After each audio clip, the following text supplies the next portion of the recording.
ช่ครับทุกท่านวันนี้เรามาทะเลครับมันมืดนิดหน่อยใช่ปะโอเคนี่ครับทะเลครับนี่วันนี้เรามาทะเลนะกดไลค์ด้วยครับกดไลค์และกดติดตามด้วยวันนี้แล้วก็มาใส่ทุกคนครับมันเล่นทะเลดูกำลังผม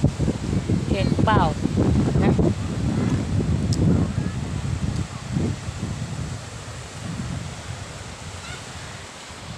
โอเค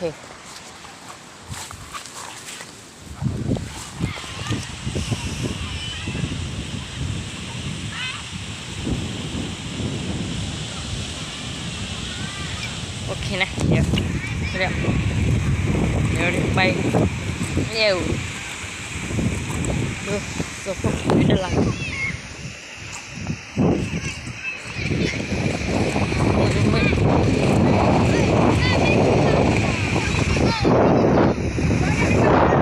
นี่นะ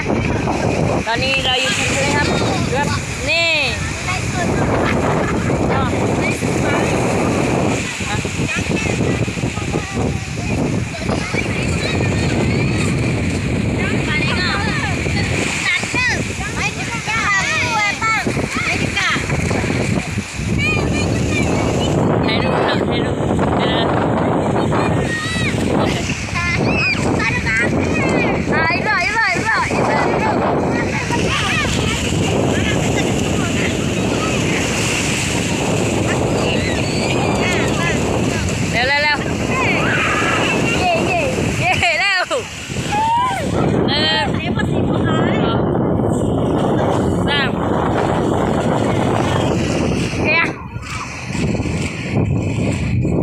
เดี๋ยวจบคลิปเพียงเท่านี้ครับขอลาไปก่อนสวัสดีครับ